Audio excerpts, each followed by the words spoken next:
கேரளாவில் மாமியார் மீது மருமகன் பெட்ரோல் ஊற்றி தீ வைத்த சம்பவத்தில் சிகிச்சை பலனின்றி மாமியார் உயிரிழந்த சம்பவம் சோகத்தை ஏற்படுத்தியுள்ளது. கேரள மாநிலம் இடுக்கி மாவட்டத்தைச் சேர்ந்த தம்பதி பிரின்சிகா சந்தோஷ் மது பழக்கத்திற்கு அடிமையாகி குடும்பத்தில் தகராறு செய்து வந்ததால் மனைவியை பிரிந்து சென்று தாய் வீட்டில் வசித்து வந்திருக்கிறார். இதனிடையே பிரின்சிகா வெளிநாட்டிற்கு வேலைக்கு சென்ற நிலையில் கடந்த 3 மாதமாக அவர் பணம் அனுப்பாததால் ஆத்திரத்தில் இருந்த சந்தோஷ் மாமியார் வீட்டிற்கு சென்று தகராறில் ஈடுபட்டிருக்கிறார். அப்போது மாமியாரான அன்னக்குட்டியை சந்தோஷ் பெட்ரோல் ஊற்றி தீ வைத்து தப்பியோடியது பெரும் அதிர்ச்சியை ஏற்படுத்தியது. தன் பேத்தியுடன் படுகாயமடைந்து மருத்துவமனையில் சிகிச்சை பெற்று வந்த அன்னக்குட்டி சிகிச்சை பலனின்றி மருத்துவமனையிலே உயிரிழந்தது பெரும் சோகத்தை ஏற்படுத்தியிருக்கிறது.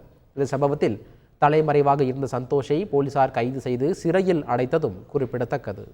கோவையில் ஈஷா மையத்தில் தகன மேடையை ஆய்வு செய்ய சென்ற முற்போக்கு இயக்கத்தினரை தாக்கியதாக பதியப்பட்ட வழக்கில் ஈஷா அறக்கட்டளையை சேர்ந்த இருவருக்கு இடைக்கால முன்ஜாமீன் வழங்கி சென்னை உயர்நீதிமன்றம் உத்தரவிட்டுள்ளது.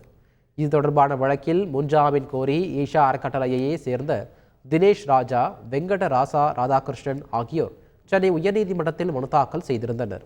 இந்த மனு நீதிபதி டிவி தமிழ்ச்செல்வி முன் விசாரணைக்கு வந்தபோது மனுதாரர்கள் சார்பில் ஆஜரான வழக்கறிஞர் உண்மையை கண்டறியும் குழுவின் சோதனை என்ற பெயரில் தங்களது நிலத்தில் அத்துமீறி நுழைந்ததாகவும் அரசியல் பழிவாங்கும் நடவடிக்கையால் இந்த வழக்கு பதிவு செய்யப்பட்டுள்ளதாகவும் கூறினார். எதிர்த்தரப்பில் ஆஜரான வழக்கறிஞர் ஈஷா தகன மேடைக்கு செல்லும் வழி மற்றும் குளம் அமைந்துள்ள பகுதி ஈஷாவுக்கு சொந்தமானதல்ல எனவும் அது நில உச்சவரம்பு சட்டத்தின்படி பழங்குடியின மக்களுக்கு சொந்தமானது எனவும் கூறினர். அப்போது குளம் அமைந்துள்ள பகுதி ஈஷாவுக்கு சொந்தமானதா என நீதிபதி எழுப்பிய கேள்விக்கு ஈஷாவில் பணிபுரிபவர்களுக்கு சொந்தமானது என ஈஷா தரப்பு வழக்கறிஞர் பதிலளித்தார். இதனையடுத்து அந்த குளத்தை பயன்படுத்த மாட்டோம் என பிரமாண பத்திரம் தாக்கல் செய்ய ஈஷாவுக்கு உத்தரவிட்ட நீதிபதி மனுதாரர்களுக்கு இடைக்கால முன்ஜாமீன் வழங்கி விசாரணையை ஜூலை 11ஆம் தேதிக்கு தள்ளி வைத்தார்.